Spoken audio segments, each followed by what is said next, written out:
आ गए तुम दोनों? चलो आओ बैठ जाओ।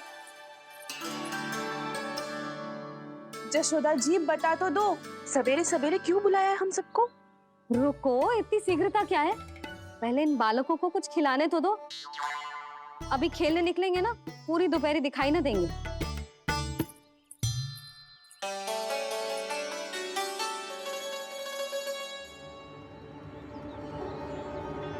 मैया देखो ना कैसे अपने आभूषणों का दिखावा कर रही है जी सुलोचना। चिंता मत कर बहू, शीघ्र ही हम इससे अधिक आभूषण और इससे अधिक उत्तम वस्त्र पहन के घूमेंगे। ये देखो तुम दोनों के लिए क्या बनाओ है मैंने। पूरे गोकुल में प्रसिद्ध मेरे पेड़े। चलो लो। यशोदा, ये तो बहुत सारे हैं। हाँ जशोदा जी, इतने सारे तो मैं भी ना खा पाऊं। क्यों दृष्टि लगा रही हो सुलक्षणा? बढ़ती आयु के बालक हैं, खाने दो इन्हें। तुम सब कछु मत सुनना, जी भर के खाओ। लेगा ना?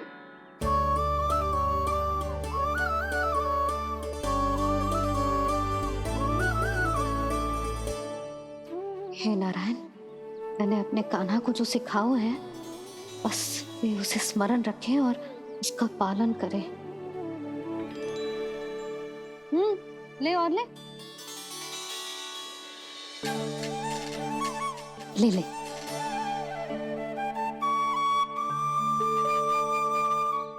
आज तो एक के बाद एक पेड़ मिल रहे हैं, वो भी बिना रोक टोक के।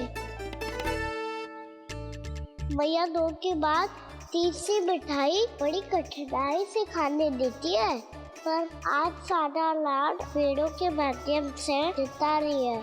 कछु तो रहस्य है।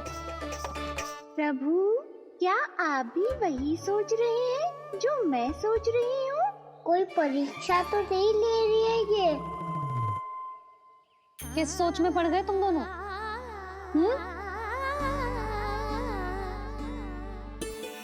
खाओ ना। जब तक पेट और मन दोनों ना भर जाए तब तक खाओ। बस यशोदा, इतना पर्याप्त है।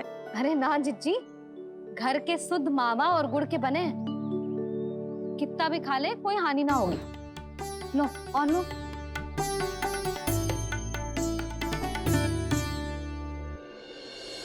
प्रभु, परीक्षा ही है ये तो खाए जा रहा है। कहीं मेरी दी हुई सीख भूल तो ना खाओ, सारा खेल बिगड़ जाएगा। सदैव स्मरण रखियो लल्ला, लोग बहुत भयानक होते हैं, बहुत भयंकर। जो एक बार हमारे मन में प्रवेश करके हमें भीतर से ही जकड़ लेते हैं, इसके कारण हम अधिक से अधिक और अधिक से अधिक पाने की इच्छा करने लगते हैं। क्या हुआ कान्हा, रुक क्यों गए?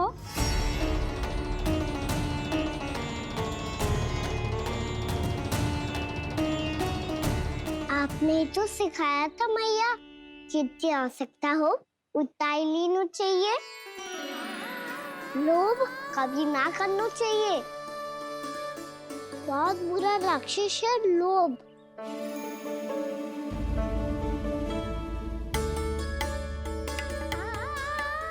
थोड़ा और खाने में कोई बुराई ना है कान्हा, ले ले।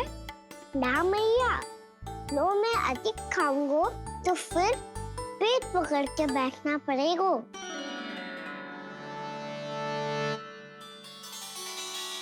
हाँ, मेरा भी पेट भर गया। कान्हा सही कह रहा है छोटी माँ, लोग बहुत भयानक राक्षस है। जो भी लोग के चक्कर में पड़ेगो वो बहुत बुरा फंसेगो। अच्छा जाओ, जाके खेलो तुम दोनों। मैया, ये पेड़ अपने सखाओं के लिए भी ले जाऊं मैं? हाँ लल्ला, ले जाओ अवश्य।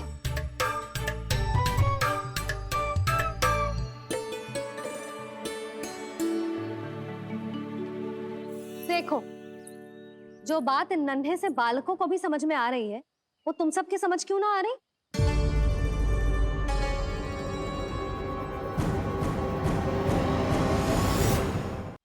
क्या समझाना चाहती हो जशोदा जी? तनिक खुल के बोलो। जब बसंता खाने के बाद भी हलवा खाने का हट कर तो है, तो उसे मना क्यों करती है? इसीलिए ना, ताकि स्वाद के लोभ में उसका स्वास्थ्य ना बिगड़ जाए। और उज्जवल, जब भरी दोपहरी में बाहर खेलने का हट कर तो है, तो तू उसे मना क्यों करती है? इसीलिए ना कि खेल के लोभ में उसे लू ना लग जाए। हाँ, और पुराण पढ़ना तो अच्छी बात है ना। तो श्रीदामा जब रात में दीप के प्रकाश में पुराण की कथाएं पढ़ना चाहते है, तो क्यों मना करती है उसे? बता। ताकि कथाओं के लोभ में उसकी दृष्टि खराब ना हो जाए जीजी।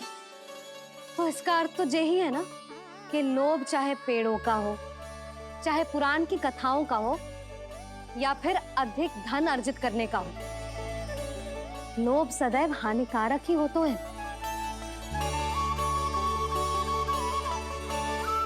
जे बात तुम ही सब ना समझोगी, तो अपने बालकों को कैसे समझाओगी? बोलो। हम सबकी मैया यहाँ क्यों आई है? डांट पड़ी क्या? चौरी विद्या प्रसारण टोली के बारे में सबको पता चल गो क्या? चिंता के चने चबाना छोड़ो और ये पेड़े खाओ। भीतर और भी गंभीर समस्या पे चर्चा चल रही है। कैसी समस्या? लोग की भयानक राक्षस की समस्या। व्यापारी जी, नंद जी ने कल सभा बुलाई थी और आज रानी यशोदा जी ने सारी स्त्रियों को अपने घर पे बुलाया है। तो आपको नहीं लगता कि हमें कुछ करना चाहिए? करना तो चाहिए गुप्तचर। सबसे पहले हमें हाट जाकर गोकुल वासियों की प्रतीक्षा करनी चाहिए। सूर्यास्त से पहले वो सारे मूर्ख वहां आने वाले हैं, मेरे सामने नारायण के नाम का प्रण लेने। उन्हें चाहे कोई भी कितना भी समझा ले बुझा ले, उससे कोई अंतर नहीं पड़ेगा गुप्तचर। हमारा वास्तविक धन क्या है? दूध, घी, दही, माखन, यही ना? हाँ, तो श्री नारायण की कृपा से तो हमारे पास इसकी कोई कमी ही ना है। तो हम सब तो पहले से ही धनवान हुए ना। तो फिर जे गोधन अपने परिवार और संतान में बांटने के बाद जो भी बचतो है, वो तो हाट पे बिखी जातो है ना। तो फिर मथुरा के किसी अपरिचित व्यापारी के साथ माथा फोड़ने की क्या आवश्यकता है? जशोदा जी, हम आपकी और नंदराज की चिंता समझते, पर इसकी कोई आवश्यकता ना है। कुछ उल्टा सीधा नहीं करेंगे हम। विश्वास रखो जशोदा, हम जो कुछ करेंगे समझदारी से करेंगे। लोभ में आके कोई निर्णय नहीं लेंगे हम लोग, है ना? हाँ। अच्छा, अब चलती हूँ। बुलावे की सूचना पाके सब कार्य ऐसे ही छोड़कर आ गई थी।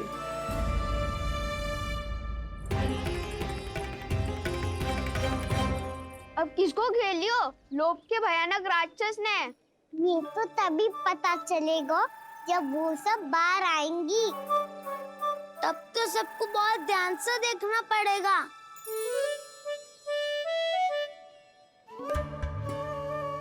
देखना तो पड़ेगा दाऊ, तभी तो पता चलेगा माखन चुराने किसके यहाँ जाना है। नाना,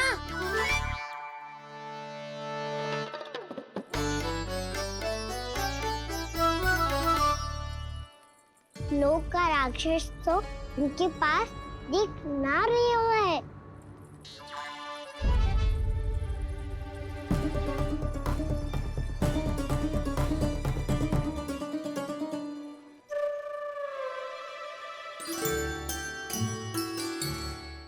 नारायण का बहुत बहुत धन्यवाद। कान्हा, मेरी मैया को घेर रहे है क्या उस राक्षस ने? यशोदा भाभी और नंद भैया कितने चिंतित थे ना। पक्का कछु न कछु कारण तो अवश्य होगा। हाँ, मुझे भी सच लग रहा है कि धनवान बनने के चक्कर में मैं तनिक ज्यादा ही लोभ में पड़ गई थी। नहीं, बस गए। और मेरी मैया दादी उनका क्या गाना? बहू, सुलक्षणा की जैसे ढेर सारा धन कमाने के चक्कर में लोभ में तो ना आ रहे ना हम। हे नारायण, बहुत कृपा है आपकी। लगता है लोभ का राक्षस किसी को अपनी चपेट में नहीं ले पाया। लेता भी कैसे था? मेरी मैया ने जो समझायो है। क्या लगता है यशोदा, इन्हें समझ आया होगा? आशा तो यही है, और अब भी ना समझी तो फिर तो नारायण भी ना समझा सकते। सुनो, दोपहरी में हम सब मिलेंगे। दोपहर में? तो क्या तू तब निश्चित करेगो कि आज किसके यहाँ जाना है माखन? आज कोई माखन चोरी नहीं होगी। क्षमा करना राव, भैया के का समझाने के बाद भी जिसके समझ में कछु ना आई हुई थी उसके घर चोरी तो करनी पड़ेगी आज।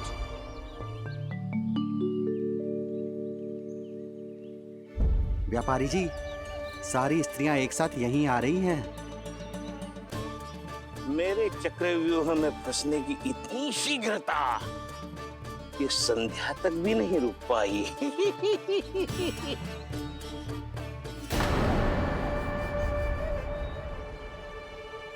पर ये आपके तरफ ध्यान क्यों नहीं दे रही हैं? लगता है गोकुल की रानी ने इनको पाठ पढ़ा ही दिया। अब आपको ही कुछ करना होगा व्यापारी जी।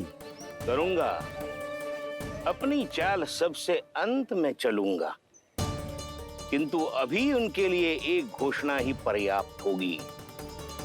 तुमने सबको सूचित तो कर दिया है ना कि सबको अग्रिम धनराशि मिलेगी, वो भी दूध, दही, माखन, घी बेचने के बाद नहीं, वो पहले ही मिला करेगी। वो भी केवल एक दिन की नहीं, पूरे सप्ताह की। मैं बिल्कुल सही कह रही थी। जशोदा जी और नंदराज व्यर्थ ही चिंता कर रहे थे। यदि इन व्यापारी जी के मन में कोई मैल होता तुझे अग्रिम धनराशि थोड़ी ना देते। बात तो तुम सही कह रही हो सुलक्षणा।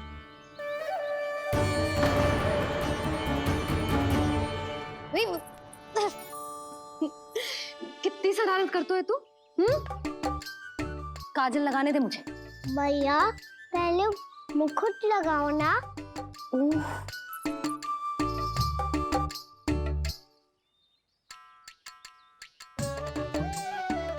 और मेरी मुंडी? हाँ हाँ रुक जा, ले बस होगा प्रसन्न। भैया मैं ना चाहता मैं ऐसे फिर से भूल जाऊं, नहीं तो कड़ी धूप में इसे लेने वापस लौटना पड़ता है। चल अब बैठ जा, अब मुझे काजल लगाने दे लेना। भैया इतना सारा काजल मत लगाओ, छोटा सा बालक लगता हूँ मैं। आहा, नखरे तो देखो, इतना सज धज के तो तेरे बाबा भी ना जाते बाहर, दृष्टि लग जाएगी लल्ला।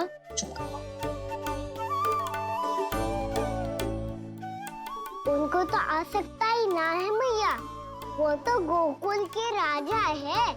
वैसे भी मुझे भी कम मत समझो, मैं भी राजा हूँ अपनी टोली का। कौन सी टोली? अपनी। ये क्या कर रहे हैं प्रभु? बता, कौन सी टोली? बालकों की टोली मैया, मारी खीर वाली टोली का।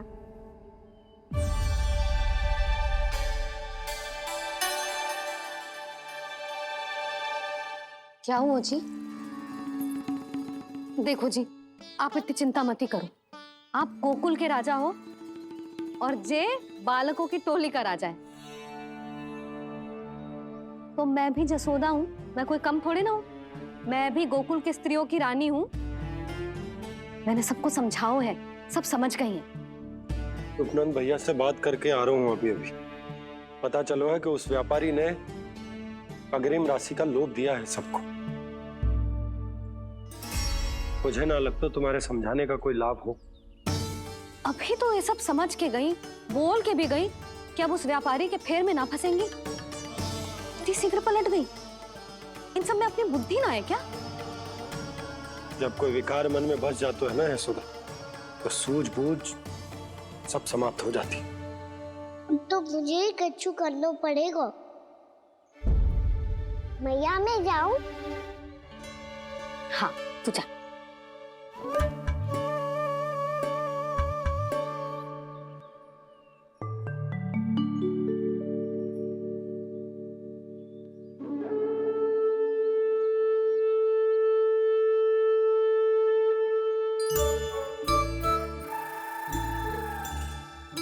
बहुत बड़ी समस्या हो गई है सखाओ।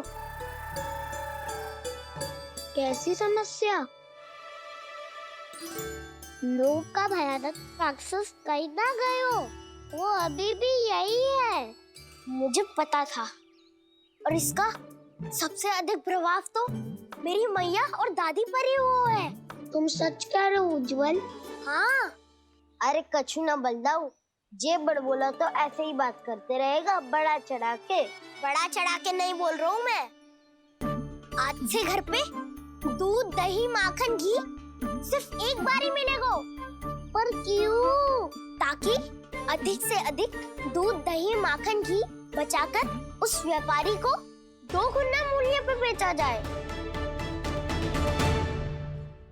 इतने से तो काम ना चलेगा। उस सुलक्षणा से, और मैं तो कहूँ सुलक्षणा से ही क्यों, पूरे गोकुल में सबसे अधिक धनवान बनना है तो और माखन जमा करना पड़ेगा। हाँ हाँ मैया, लाओ मैं इसे ऊपर रख देती हूँ। चोरी चुपके से खा तो ना जाएगी ना? तेरी घबराहट बता रही है कि घर से निकलने से पहले तूने थोड़ो माखन तो खाया है। सच्ची बोल। ना ना मैया, मैं क्यों माखन खाऊंगी? मैं भी तेरी मैया हूँ लाली, माप के रखो तो मैंने।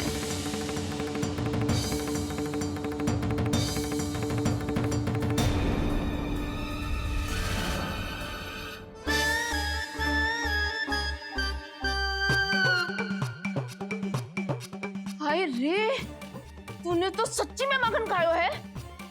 तनिक भी लज्जा ना आई तुझे? असत्य बोलने से पाप लगता है मैया। और जितनी बार आप माखन नाप रही है, उतनी बार डंडी पे लगा माखन आप स्वयं चाट रही है और दोष मुझ पे दे रही है। वो तो बस मैं इसलिए चाट रही थी कहीं व्यर्थ ना जाए। और तेरी जीभ है कि तीखी मिर्ची। एक तो मैया से बहस करती है और चोरी चुपके स्वयं खा के मैया पे दोष भी धरती है। हे नारायण, कैसी बहू दी है मुझे।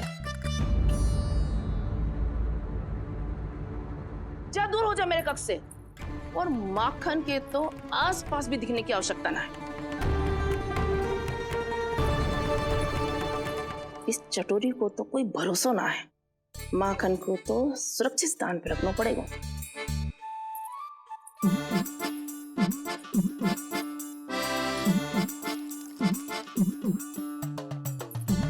यदि बहू ने अब मटकी उतारने को प्रयास किया तो अचानक पानी गिर जाएगा और घबरा के वो चिल्लाएगी और मुझे पता पड़ जाएगा। मैया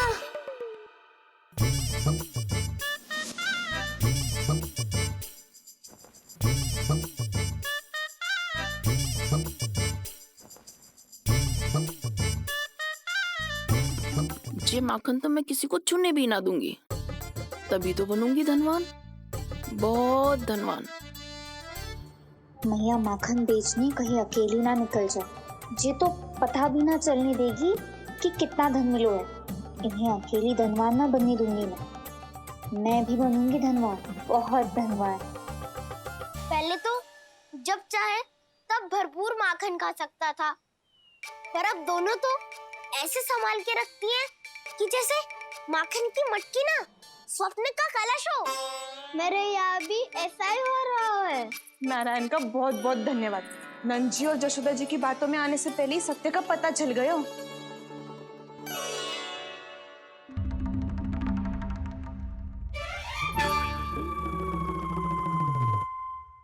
ये इतना सारा माखन। दृष्टि मत लगा। पेट पे पट्टी बांध के रात रात भर भूखा रह के बड़ी कठिनाई से माखन इकट्ठा किया है जे। तो क्या आपने निर्णय ले लियो है कि आप उस व्यापारी को वचन दे दोगी? अरे जब द्वार पे साक्षात लक्ष्मी जी हो तो द्वार बंद ना करते बावली। तू अभी छोटी है, मैं तो कहती हूँ तू भी अपने भविष्य के बारे में अभी से सोचना आरंभ कर दे। कटौती तो मेरे घर पे भी आरंभ हो गई है काना। वो मैया ने कहा है ये दूध चाहिए या दही चाहिए ये माखन चाहिए, जो भी चाहिए एक ही बार मिलेगा।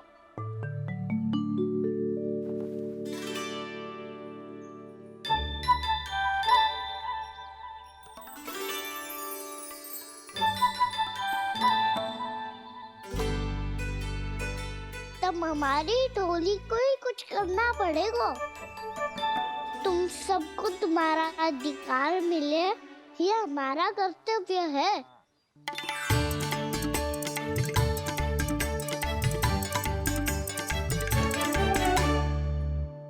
अब हम कछु ना कर सकते यशोदा।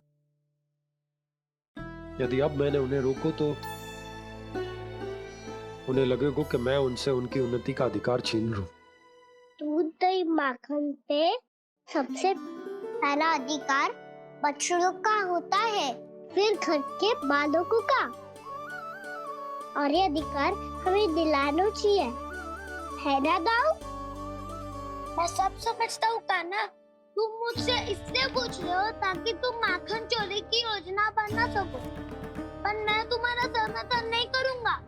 पर दाऊ ना, पिछली बार तुमने ही कहा था ना कि हम ये चोरी केवल वानर महाराज की सहायता के लिए कर रहे हैं। लो, वानर महाराज भी आ गए हमारा साथ देने। आज कोई किसी का साथ नहीं